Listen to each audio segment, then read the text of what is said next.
مع رابحة اللمة تحلى.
متابعينا الكرام، السلام عليكم. رابحة اليوم راهي متواجدة بمدينة الأمير عبد القادر معسكر، وتحديدا بمدينة سيك. سيك هي رمز الثورة والمقاومة، وأيضا المنطقة الصناعية بامتياز. تابعوا معنا مع رابحة اللمة تحلى. السلام عليكم.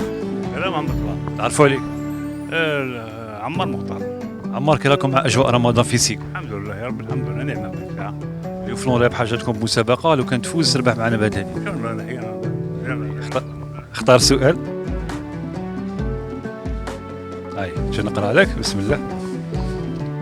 سي عمار، ما هي الصلاة التي يسجد فيها المصلي 4 مرات ويركع فيها 4 مرات؟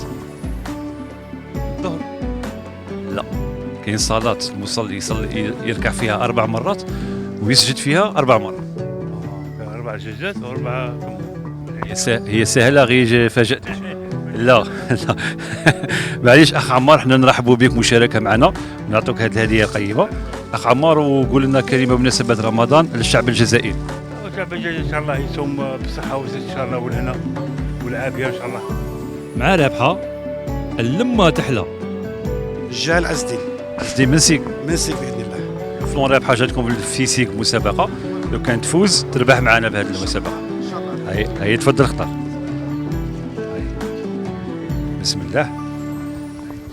في أي سنة هجرية فرض علينا الصوم، وماذا تعني كلمة رمضان؟ ماذا تعني كلمة رمضان؟ تعني الصوم، العبادة، الامتناع عن الأكل. راك نيشان، ولكن لماذا سمي رمضان؟ في أي سنة فرض علينا الصوم؟ سهلة هذه. ما عنديش إجابة أنا. معليش حنا نشكروك جزيل الشكر على المشاركة تاعك، ونعطوك هذه الهدية هذه. وكلمة أخيرة بمناسبة رمضان للجمهور الجزائري. نتمنى عليكم، نتمنى يدخل إن شاء الله بالرحمة وتصوموا بالصحة والستر إن شاء الله، ويدخلوا لنا بالخير بإذن الله. مع رابحة اللمة تحلى. ويدر بن حامد محمد الأمين. سي قويدر، اليوم رانا عندكم في سيك فلون رابحة مسابقة. الله يسلمك. يتفضل خلط غاية، عطيني السؤال. أنا نقرأ لك. شكرا. السؤال هو نورمالمون سهل. سؤال: كم صام سيدنا محمد عليه الصلاة والسلام؟ معليش احنا ربما فاجأناك، لكن نشكرك على المشاركة تاعك، نعطوك هذه الهدية. وكلمة بمناسبة شهر رمضان للجمهور. رمضان كريم وكل عام وانتم بخير ان شاء الله، تدخلوا علينا بصحة والهنا ان شاء الله وبالعافية. مع رابحة اللمة تحلى. بن ناصر عبد النور. عبد النور، اليوم مسابقة رابحة، لو كانت تجاوب تفوز معنا بهذه الهدية ان شاء الله. راك واجد؟ اختار سؤال. شكرا. أخ عبد النور، سؤال سهل: كم عدد آيات سورة الملك وماذا يطلق عليه؟ سؤال سهل. سورة الملك ماذا يطلق عليه؟ سورة الملك. معليش أخ عبد النور، احنا نتشرفوا بالمشاركة تاعك ونعطوك هذه الهدية، وقلنا فقط كلمة للجمهور بمناسبة رمضان. صحة رمضانكم، كل عام وانتم بخير وبالعام الجاي ان شاء الله.